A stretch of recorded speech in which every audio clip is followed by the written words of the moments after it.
everyone, welcome to my library. My name is Melissa, and today I thought I would share with you guys 5 romantic TV shows I have binged in the past that I absolutely love, and some of them are actually somewhat underrated, or they haven't, I don't think anyone's talking about at least one of these. But anyways, I thought I would share these with you because of Valentine's Day coming up. One of my goals for the new year with my channel was to discuss another hobby of mine besides reading on my channel, which is watching movies and TV. I don't know if you can call it a hobby, but I really enjoy watching TV and getting immersed and engaged in a story. It's one of my favorite things. I'm always looking for the romance in TV shows. So these recommendations are based on the fact that the romance in the TV show is really, really cute and will give you all the warm and fuzzies during Valentine's Day. So I have my list here, and I'll start with number 5 and go to number 1. Number 1 being the show that I think literally anyone should watch. Like, I love it so much. It is my favorite TV show of all time. I've talked about it once or twice on my channel, but I still feel like it deserves more hype. So I'm excited to talk about that one. But anyways, number 5, I'm gonna scoot over so I can show you guys the shows. Number 5 is called Carnival Row. This was a recent Amazon Prime, Amazon production, and it features the one and only Orlando Bloom. And this world is so interesting. So basically, picture like a historical romance type setting mixed with a fae world. So that's kind of what this setting is. And basically the plot is that Orlando Bloom is this ex-soldier who is now a detective, and he's just like a normal man, but in this world there are tons of different creatures. It's kind of like when you start to watch it, it's almost like if you were watching Star Wars for the first time and realizing how many different creatures and characters are out there. It's so fun. Anyways, when he was a soldier back in the wars, there was a war between like men and fairies, and he ends up falling for a fairy. So yeah, he falls in love with her in the past, and then she thinks he's dead. And so then when he shows up, like he's a detective in this town, and she discovers that he's alive, and she kind of almost hates him for the fact that he never contacted her. And so really what it is it's a mystery. The main plot of the TV show is that it's a mystery with this detective character trying to find out who's or what is murdering all of these people. But then the underlying romance between him and this fairy is literally adorable and so hot. Yeah, the sex scenes where they have sex with fairies is wild. Like, it's crazy. But actually, the reason why I recommend this TV show, and the thing that I love the most about this TV show, was there's a secondary romance happening between a man who is newly rich. He's a self-made millionaire, essentially. I'll show the picture of the couple. So yeah, she is part of society, and he moves in next door. And at first she doesn't know who he is. She just knows that this crazy rich guy just moved in. And so she goes to like introduce herself and kind of like seduce him a little bit. And then the minute she sees him, she's like, oh no, I can't be friends with you. Like I can't even associate with you. The plot for that couple is that she ends up obviously realizing the errors of her ways and falling for this man. And then he also falls for her because she's not everything that she seems to be as well. And oh my gosh, I loved their love story. Like I was just enthralled watching this TV show. I think there's still only one season, but it's so engaging and so fun, and literally like All you Faye fans out there, all you Sarah J. Maas fans out there need to watch this TV show. I don't read Faye stories and I still really enjoyed it, so there's that. So then switching gears from fantasy and like a fantastical romance to a just straight up historical romance, and that is The Crimson Field. So this is a BBC miniseries that follows this hospital, this field hospital in World War I, and specifically it follows the nurses there.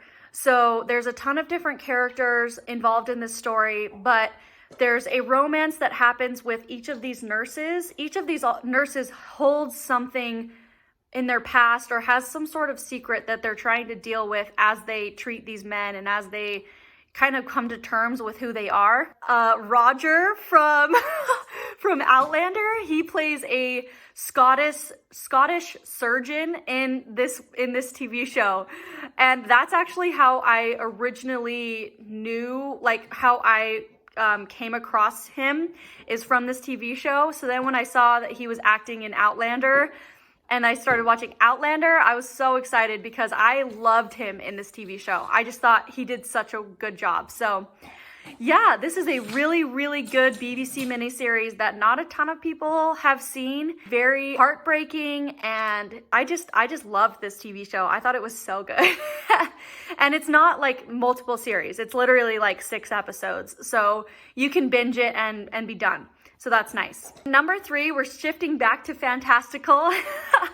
And this is a TV show that is very much talked about and is not really underhyped. And that is Discovery of Witches. So yes, this is a TV show based on the books. I read the first book and hated it. I could not get around the writing. I don't know why, but like I was so excited about the plot of this book. Basically, there's 3 different types of creatures that are roaming the earth. There's vampires, witches, demons. All 3 of them don't really mix. They don't mingle. And the main plot is that there's this girl who, she's this woman who is a witch, but she's denying her powers. And she ends up meeting at Oxford this vampire. Yeah, he's like completely smitten with her right away. And it's their love story / just the whole situation of this world. I mean, it's honestly kind of just reminds me of Twilight. Like, they're forbidden to fall in love, they end up falling in love, and then the fallout from that. That's the story. And this is the perfect TV show to watch during Halloween. That's when I watched the first season, and it was literally like I was living it up. It was so great. I love Matthew Good. He's in a ton of other TV shows I've seen. The Crown, Downton Abbey, this show. I mean, he's in a ton of them. And I love him. Like, heart eyes. He's so beautiful. And he does a great job playing Matthew in this story. I think he's the one that sold me on this TV show, because all the other acting is somewhat subpar, I'm not gonna lie, but he does a great job. So I'm still watching the 2nd season. They're coming out every Sunday. I'm actually not loving it as much as the first season, if I'm being honest, but I think it's mainly because where it's set in the 2nd season, I am just like so bored. So just to let you know, but the first season is amazing. So number 2 is another book to movie or book to TV show adaptation that I loved, and I loved the book. It's one of my favorite books of all time, and that is Normal People. So yeah, so this is the book. I loved this book so much, and when I saw that it was being made into a TV show, I was so excited. I'll show the TV show cover here. Oh my goodness, you guys. I know this book or this TV show was talked about a lot when it first came out, but I feel like it's kind of like sizzled down. And I honestly, personally don't know that many people that have seen it. So if you guys have seen it, please gush about it below with me. Because this TV show is everything. Like, The way they show Colin and Marianne's relationship over time and the struggles they both deal with personally. So the plot of the book is that it's basically Marianne and Connell who go to high school together. Marianne is from a very, very rich family. However, she has zero friends at school. She is very academic, but she's also very feisty, and so she doesn't make a lot of friends in school. And then Connell is the exact opposite, where he comes from a very somewhat poor family. He has a single mother who is the maid for Marianne's family's house. And but he has a ton of friends in high school. So anyways, Marianne and Connell end up striking this relationship that they keep under wraps in high school.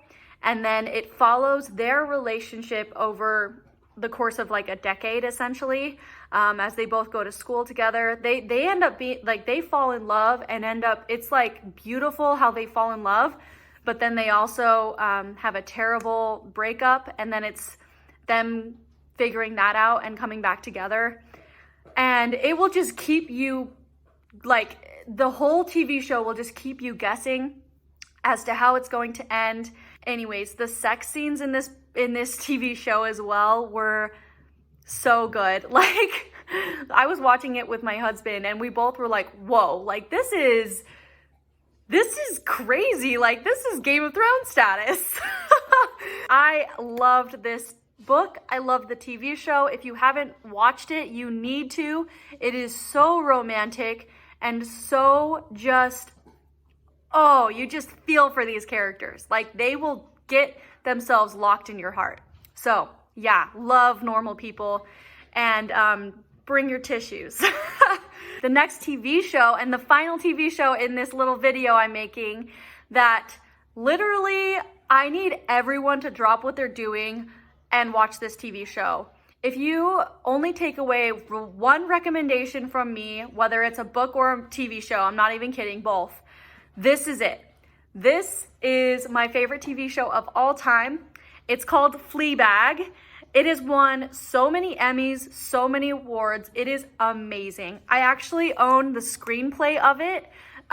So yeah, it says Fleabag, the Scriptures. This is a love story, and it's by Phoebe Waller-Bridge. So the woman that plays the main girl, who's nicknamed Fleabag in the TV show, she actually wrote the screenplay for this TV show. It was originally a play, and then they made it into a show.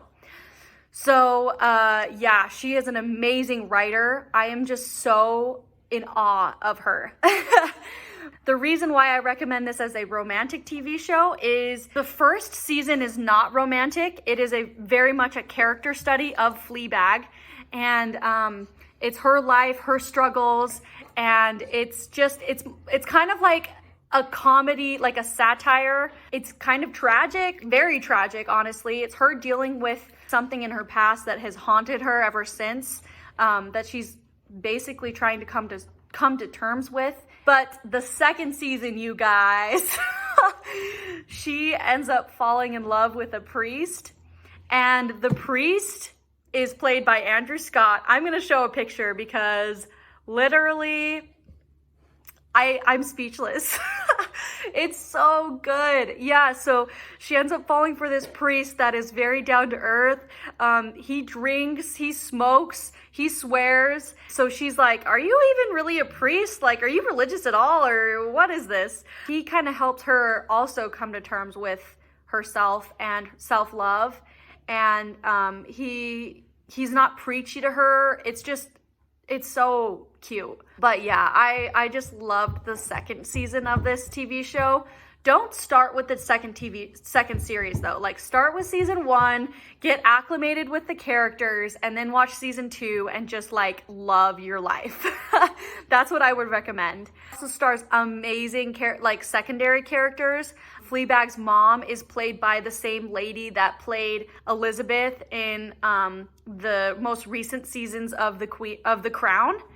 Yeah, she's amazing. She does an amazing job playing her stepmom, and Anyways, I just absolutely adore this TV show so much. I think it's literally one of the most well-written and, I don't know, relevant TV shows. I just think it's amazing. So I will stop gushing about Fleabag, but if you guys end up going and watching that TV show, come back and report to me because I want to know your thoughts, and I really want to know how you feel about the second season, because I have additional thoughts, but they're spoilery, so I won't share them. Yes, with all that being said, please like and comment. I reply to every single comment. Please let me know if there's one of these TV shows that you're excited to go and binge or that you've seen and loved. And please subscribe if you want to see more from me. And I will see you guys all in another video. Bye!